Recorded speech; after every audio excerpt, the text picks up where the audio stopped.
Chapter 10 The Return of the Lion. To keep along the edge of the gorge was not as easy as it looked.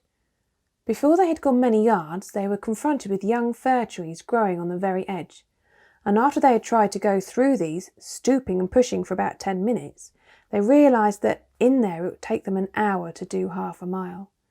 So they came back and out again and decided to go around the fir wood. This took them much further to their right than they wanted to go, far out of sight of the cliffs and out of sound of the river, till they began to be afraid they had lost it altogether. Nobody knew the time, but it was getting to the hottest part of the day. When they were able to at last go back to the edge of the gorge, nearly a mile below the point from which they had started, they found the cliffs on their side of it a good deal lower and more broken. Soon they found a way down into the gorge and continued the journey at the river's edge. But first they had a rest and a long drink. No one was talking any more about breakfast, or even dinner, with Caspian. They may have been wise to stick to the rush instead of going along the top. It kept them sure of their direction. And ever since the fir wood they had all been afraid of being forced too far out of their course and losing themselves in the wood. It was an old and pathless forest, and you could not keep anything like a straight course in it. Patches of hopeless brambles, fallen trees, boggy places, and dense undergrowth were always getting in your way. But the gorge of the Rush was not at all a nice place for travelling either. It was not a nice place for people in a hurry. For an afternoon's ramble ending in a picnic tea it would have been delightful. It had everything you could want on an occasion of that sort. Rumbling waterfalls, silver cascades, deep amber-coloured pools, mossy rocks and deep moss on the banks in which you could sink over your ankles, every kind of fern, jewel-like dragonflies, sometimes a hawk overhead, and once, Peter and Trumpkin both thought, an eagle. But of course, what the children and the dwarf wanted to see as soon as possible was the great river below them, and Beruna, and the way to Aslan's howe. As they went on, the rush began to fall more and more steeply. Their journey became more and more of a climb and less of a walk. In places, even a dangerous climb over slippery rock with a nasty drop into dark chasms. And the river roared angrily at the bottom. You may be sure they watched the cliffs on their left eagerly for any sign of a break or any place where they could climb them. But those cliffs remained cruel. It was maddening because everyone knew that if once they were out of the gorge on that side, they would have only a smooth slope and a fairly short walk to Caspian's headquarters. The boys and the dwarf were now in favour of lighting a fire and cooking their bear meat. Susan didn't want this. She only wanted, as she said, to get on and finish it and get out of these beastly woods. Lucy was far too tired and miserable to have any opinion about anything. But as there was no dry wood to be had, it mattered very little what anyone thought. The boys began to wonder if raw meat was really as nasty as they had always been told. Trumpkin assured them it was. Of course, if the children had attempted a journey like this a few days ago in England, they would have been knocked up. I think I have explained before how Narnia was altering them. Even Lucy by now, so to speak, only 1/3 of a little girl going to boarding school for the first time, and 2/3 of Queen Lucy of Narnia. "At last," said Lucy. "Oh, hooray," said Peter. The river gorge had just made a bend, and the whole view spread out beneath them. They could see open country stretching before them to the horizon, and between it and them the broad silver ribbon of the great river. They could see the specially broad and shallow place which had once been the fords of Beruna, but was now spanned by a long, many-arched bridge. There was a little town at the far end of it. "By Jove," said Edmund, "we fought the Battle of Beruna just where that town is." This cheered the boys more than anything. You can't help feeling stronger when you look at a place where you won a glorious victory, not to mention a kingdom hundreds of years ago. Peter and Edmund were soon so busy talking about the battle that they forgot their sore feet and the heavy drag of their mail shirts on their shoulders. The dwarf was interested too. They were all getting on at a quicker pace now. The going became easier. Though there were still sheer cliffs on their left, the ground was becoming lower on their right. Soon it was no longer a gorge at all, only a valley. There were no more waterfalls, and presently they were in fairly thick woods again. Then, all at once, whiz, and a sound rather like the stroke of a woodpecker. The children were still wondering where, ages ago, they had heard a sound just like that, and why they disliked it so, when Trumpkin shouted, "Down!" At the same moment, forcing Lucy, who happened to be next to him, flat down into the bracken. Peter, who had been looking up to see if he could spot a squirrel, had seen what it was. A long, cruel arrow had sunk into a tree trunk just above his head. As he pulled Susan down and dropped himself, another came rasping over his shoulder and struck the ground at his side. "Quick, quick, get back, crawl!" panted Trumpkin. They turned and wriggled along uphill, under the bracken amid clouds of horribly buzzing flies. Arrows whizzed around them. One struck Susan's helmet with a sharp ping and glanced off. They crawled quicker. Sweat poured off them. Then they ran, stooping nearly double. The boys held their swords in their hands for fear they would trip them up. It was heartbreaking work, all uphill again, back over the ground they had already travelled. When they felt that they really couldn't run any more, even to save their lives, they all dropped down in a damp moss beside a waterfall and behind a big boulder, panting. They were surprised to see how high they had already got. They listened intently and heard no sound of pursuit. "So that's all right," said Trumpkin, drawing a deep breath. "They're not searching the wood. Only sentries, I expect. But it means that Miraz has an outpost down there. Bottles and battledores. Though it was a near thing." "I ought to have my head smacked for bringing us this way at all," said Peter. "On the contrary, your Majesty," said the dwarf. "For one thing, it wasn't you, it was your royal brother King Edmund who first suggested going by Glasswater." "I'm afraid the DLF's right," said Edmund, who had quite honestly forgotten this ever since things began going wrong. "And for another," continued Trumpkin, "if we'd gone my way, we would have walked straight into that new outpost, most likely, and at least had just the same trouble avoiding it. I think this Glasswater route has turned out for the best." "A blessing in disguise," said Susan. "Some disguise," said Edmund. "I suppose we'll have to go right up the gorge again now," said Lucy. "Lou, you're a hero," said Peter. "That's the nearest you've got today to saying, 'I told you so.' Let's get on." "And as soon as we're well up into the forest," said Trumpkin, "whatever anyone says, I'm going to light a fire and cook supper. But we must get well away from here." There is no need to describe how they toiled back up the gorge. It was pretty hard work, but oddly enough, everyone felt more cheerful. They were getting their second wind, and the word supper had had a wonderful effect. They reached the fir wood which had caused them so much trouble while it was still daylight, and bivouacked in a hollow just above it. It was tedious gathering the firewood, but it was grand when the fire blazed up and they began producing the damp and smeary parcels of bear meat, which would have been so very unattractive to anyone who had spent the day indoors. The dwarf had splendid ideas about cookery. Each apple, they'd still had a few of those, was wrapped up in the bear's meat as if it was to be apple dumpling with meat instead of pastry, only much thicker, and spiked on a sharp stick and then roasted.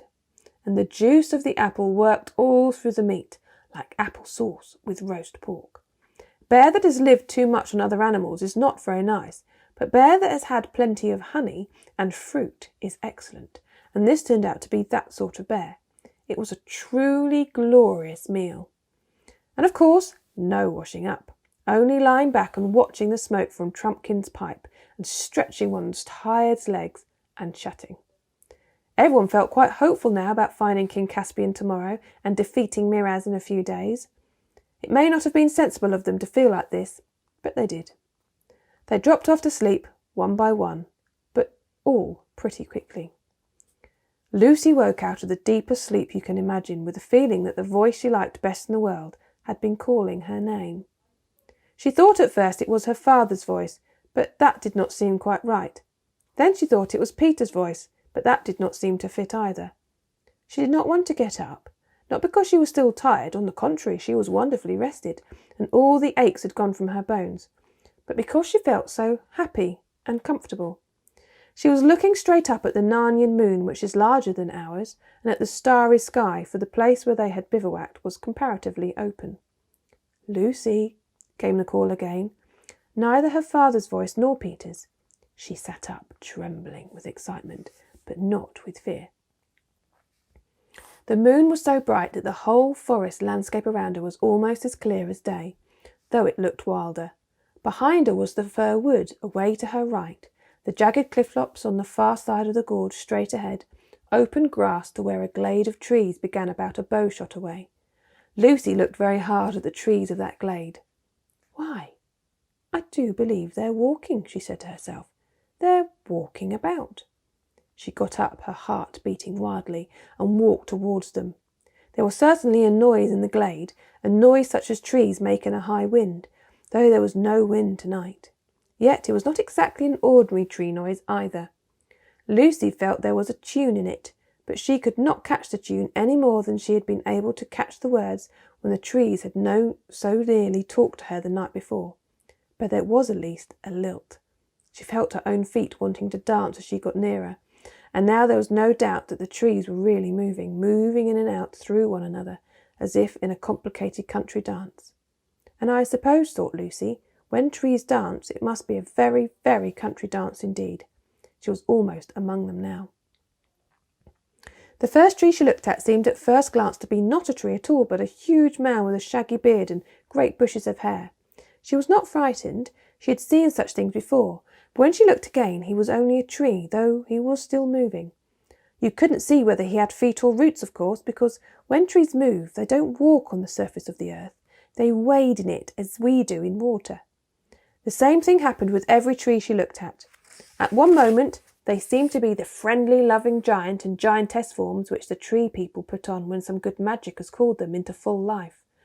Next moment, they all looked like trees again. When they looked like trees, it was like strangely human trees. And when they looked like people, it was like strangely branchy and leafy people. And all the time that queer, lilting, rustling, cool, merry noise. "They are almost awake." "Not quite," said Lucy. She knew she herself was wide awake, wider than anyone usually is. She went fearlessly in among them, dancing herself as she leapt this way and that to avoid being run into by these huge partners. But she was only half interested in them. She wanted to get beyond them to something else. It was from beyond them that the dear voice had called. She soon got through them, half wondering whether she had been using her arms to push branches aside or to take hands in a great chain with big dancers who stooped to reach her, for they were really a ring of trees round a central open place. She stepped out from among their shifting confusion of lovely lights and shadows. A circle of grass, smooth as a lawn, met her eyes, with dark trees dancing all around it, and then, oh joy! For he was there, the huge lion, shining white in the moonlight, with his huge black shadow underneath him. But for the movement of his tail, he might have been a stone lion, but Lucy never thought of that. She never stopped to think whether he was a friendly lion or not. She rushed to him.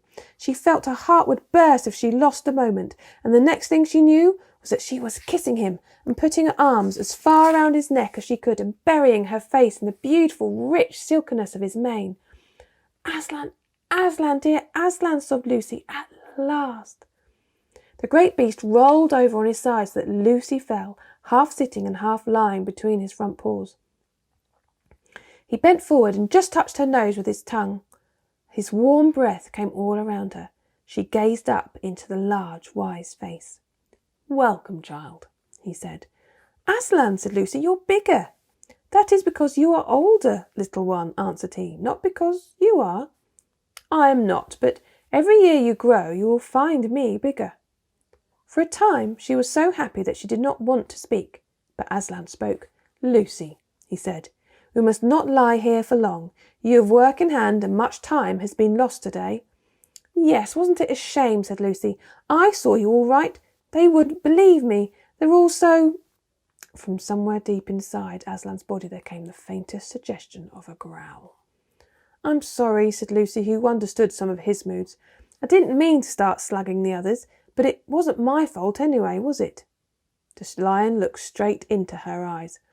"Oh, Aslan," said Lucy, "you don't mean it was. How could I? Couldn't have left the others and come up to you alone. How could I? Don't look at me like that." "Oh, well, I suppose I could. Yes, and I wouldn't have been alone, I know, not if I was with you. But would it have been good?" Aslan said nothing. "You mean," said Lucy rather faintly, "that it would have turned out all right somehow? But how? Please, Aslan, how am I not to know?" "To know what would have happened, child?" said Aslan. "No, nobody is ever told that." "Oh dear," said Lucy. But anyone can find out what will happen, said Aslan. If you go back to the others now and wake them up and tell them you have seen me again and that you must all get up at once and follow me, what will happen? There is only one way of finding out. Do you mean that is what you want me to do? Gasped Lucy. Yes, little one, said Aslan. Will the others see you too? Asked Lucy. Certainly not at first, said Aslan. Later on, it depends. But they won't believe me, said Lucy. It doesn't matter, said Aslan. Oh dear, said Lucy, and I was so pleased at finding you again, and I thought you'd let me stay, and I thought you'd come roaring in and frighten all the enemies away like last time, and now everything is going to be horrid. It is harder for you, little one, said Aslan, but things never happen the same way twice. It has been hard for us all in Narnia before now. Lucy buried her head in his mane to hide from his face, but there must have been magic in his mane. She could feel lion strength going into her. Quite suddenly she sat up. I'm sorry, Aslan, she said. I'm ready now. Now you are a lioness, said Aslan, and now all Narnia will be renewed. But come, we have no time to lose.